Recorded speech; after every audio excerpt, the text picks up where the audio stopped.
So, a recap. We removed all the trim and sanded back the original gel coat and removed all the old silicone. Then I applied the first coats of new gel coat with a brush, and it was terrible. I did it on such a hot day, I didn't thin the gel coat, and I used a very cheap brush. I didn't use a sealer or a wax, so it didn't cure properly.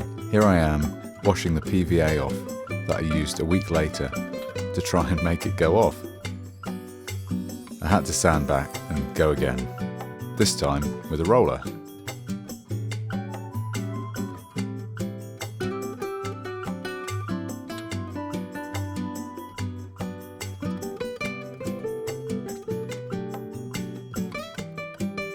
Then I abraded that and applied several coats of clear with glitter, then coats without, using a spray gun, then ending on a roller finish because I couldn't get the gel coat out the gun quick enough. I was fairly happy with that result.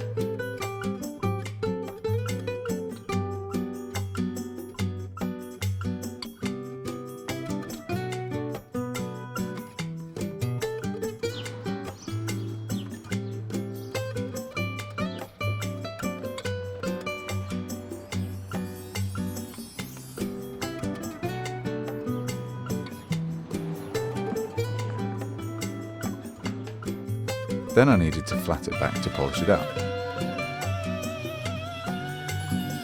And that was taking so long to sand back, I decided to add another coat of clear with the gun and sand that back, using Abranet. This is where we left off last.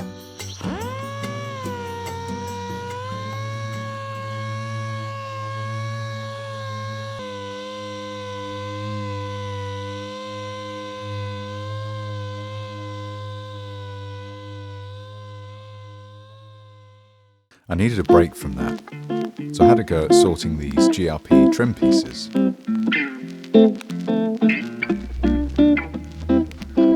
I filled the holes and gave the affected areas some coats of gel coat with pigment and wax, using this foam brush to get the smoothest finish.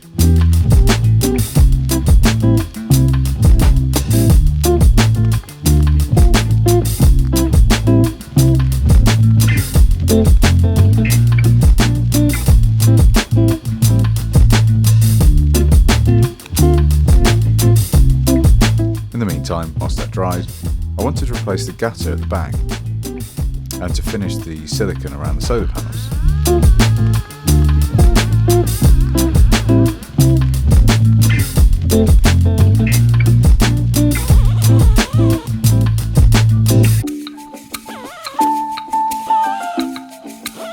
I warmed the screws with the grinder to melt the plastic and remove it, then tried to wind the screws out with varying levels of success.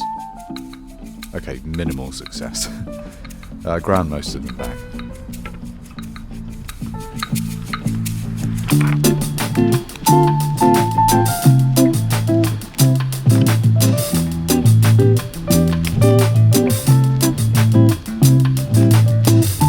This is the new gutter piece. It's just a simple bit of exterior grade PVC angle from a well-known hardware shop. I started moulding it by heating it with my little blowtorch / soldering iron, which was good if a little slow. I didn't want to burn the plastic.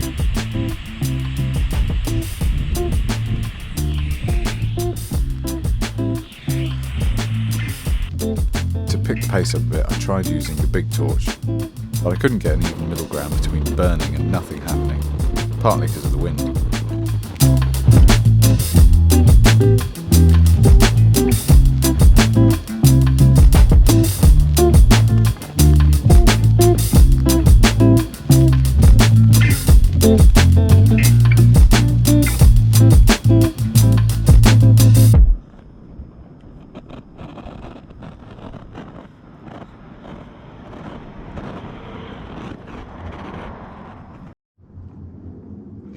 I was about to use Alice's hairdryer, and then I noticed this. So I'm going to clean that up first.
U91i again here to bond them on.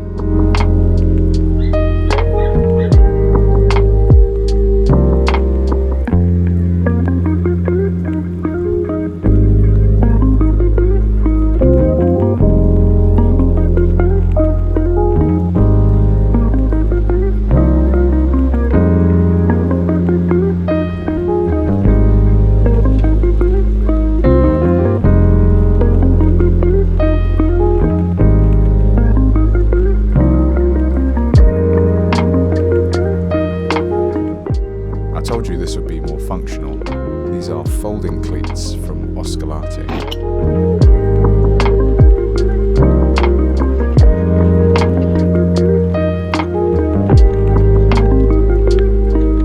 Remember in the last episode, I faired the floor inside. Well, here is the primer to coat everything ready for gel coat. It needs 2 coats.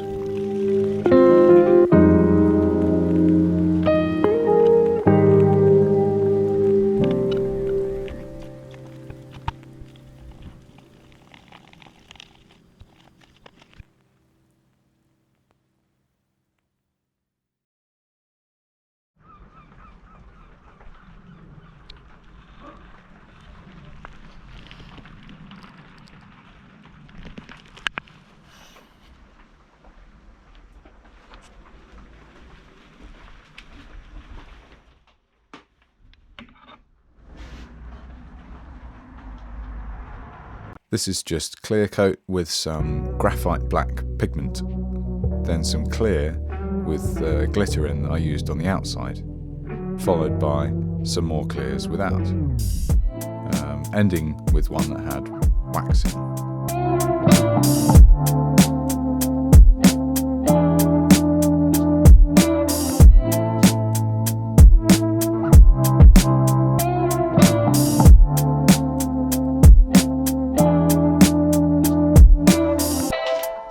I think this has happened because I rushed it.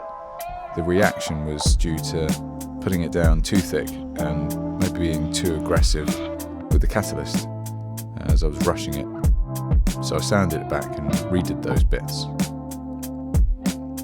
It will all be covered anyway, so I've gone a bit overboard really, but it's good to experiment. And if I want it to be visual in the future, then I can always polish it up, sand it back a bit more.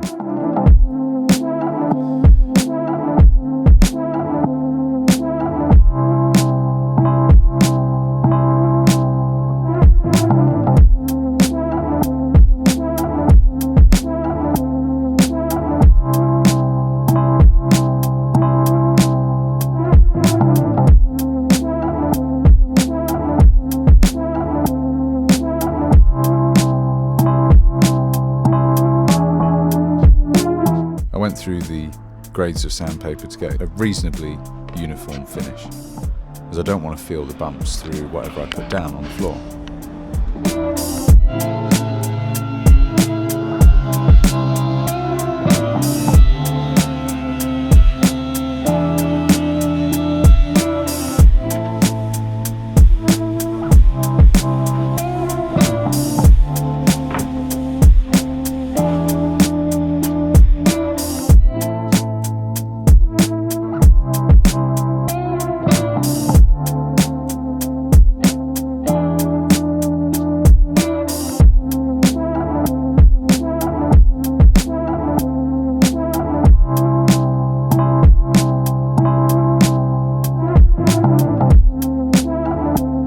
I did some experimentation with the G-Mop 650 versus a traditional lambswool one and a more aggressive paste. The lambswool definitely cuts more but leaves like hazy swirls, so I went back over it with the G-Mop.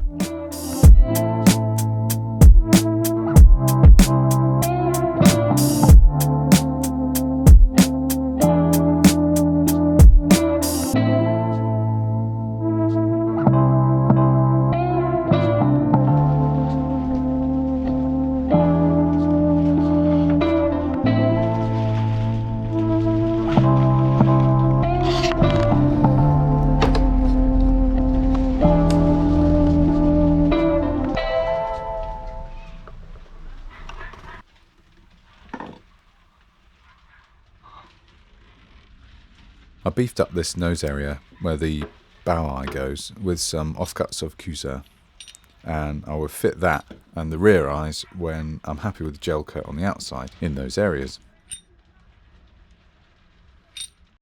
Just when you thought there wasn't any more wood, forgot about this. I don't remember doing it, but it's got to come out.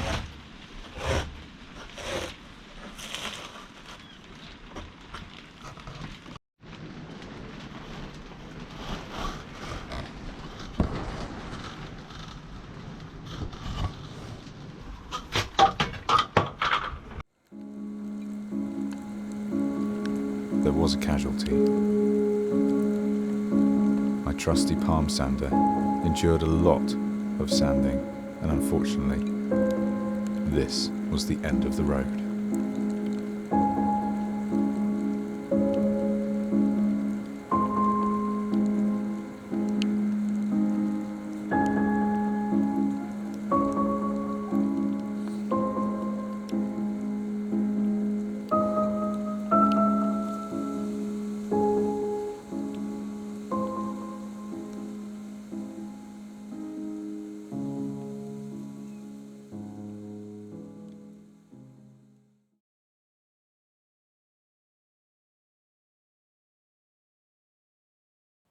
I purchased another palm sander and spent many more days with 180 getting it to the point where I was happy. Then followed it wet with 320, 500, 800, 1200, 1500 and 2500 grit, doing my best to refine the surface.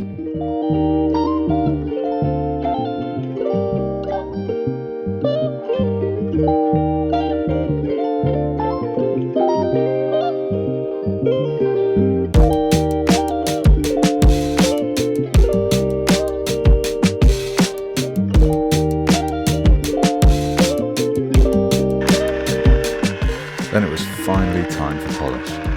G3 on a G-Mop 650 with a bit of moisture to keep it moving.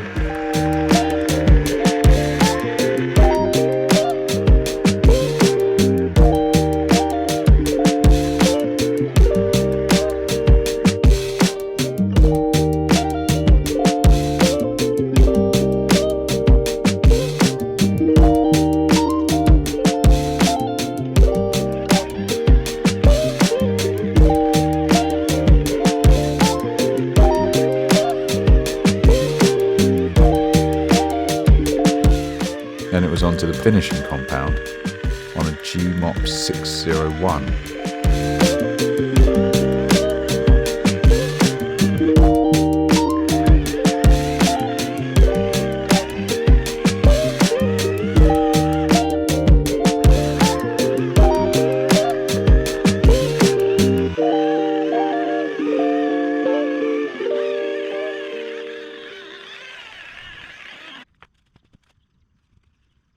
Gel coat is so much more difficult to work with than automotive paint, but I'm still very happy with the result.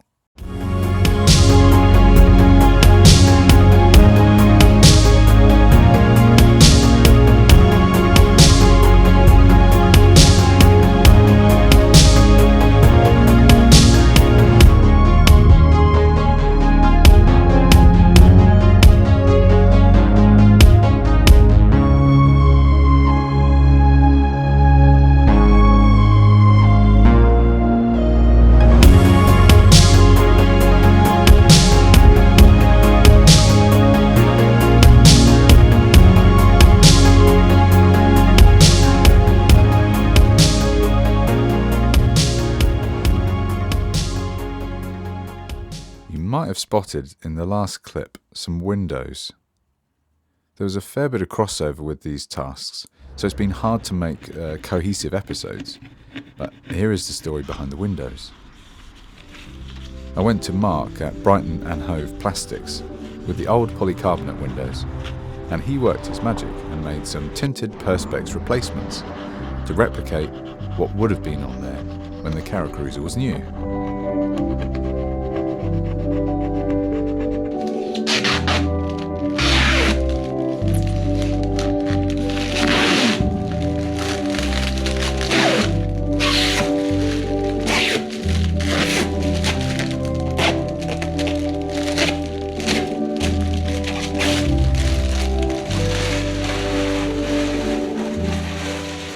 sanding these in instead of screws and silicone, as that was a recipe for leaks, and I think this will look a lot smarter. So I've applied this to the window frame and then a thermal bond spacer tape, and then I'm going to do the same to this, followed by primer.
The adhesive I'm using is Sikaflex 245 UV. It's expensive, but there's no room for skimping on this, as I really don't want to lose these new windows.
I put masking tape round the window when placing it in to make a better silicone line.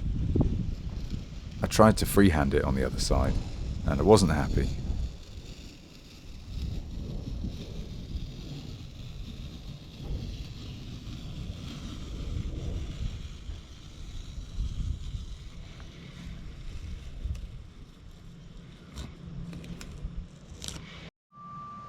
I'm going to try and rescue this one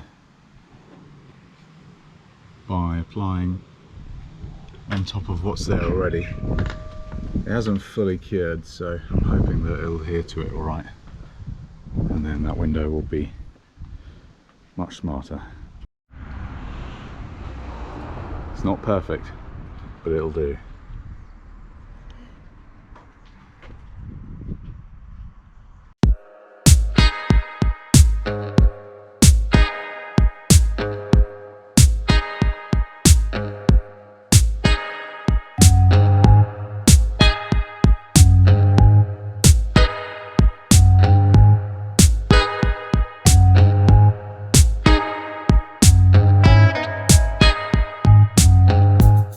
The front screen took Mark a couple of goes to get perfect, as the window I took out was so floppy and inaccurate.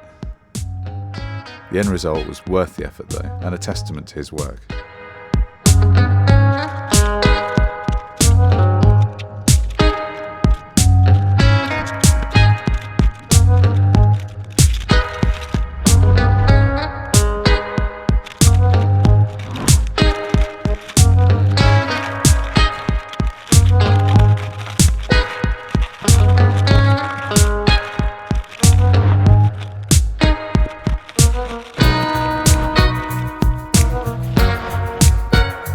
Here are some replacement channels for the sliding windows, much bigger than the originals, so they can house some nice big felt runners.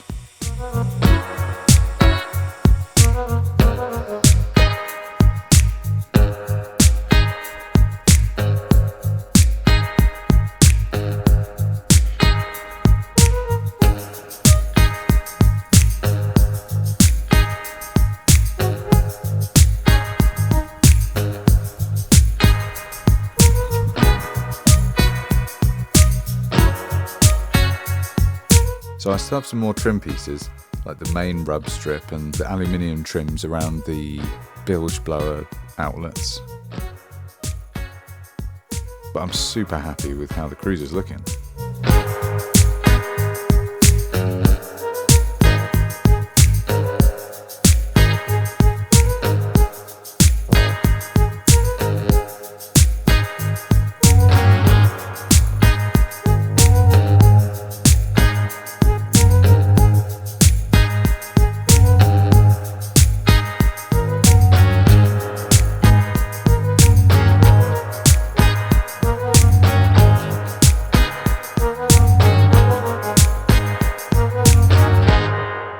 Please subscribe, give me some hype, and get ready for some serious changes to the rest of the setup. Next time, we're looking at repowering again. Bigger and better, of course. Thanks for watching. Don't forget to hit like if you enjoyed this video, say hi in the comments, and share with friends. See you next time.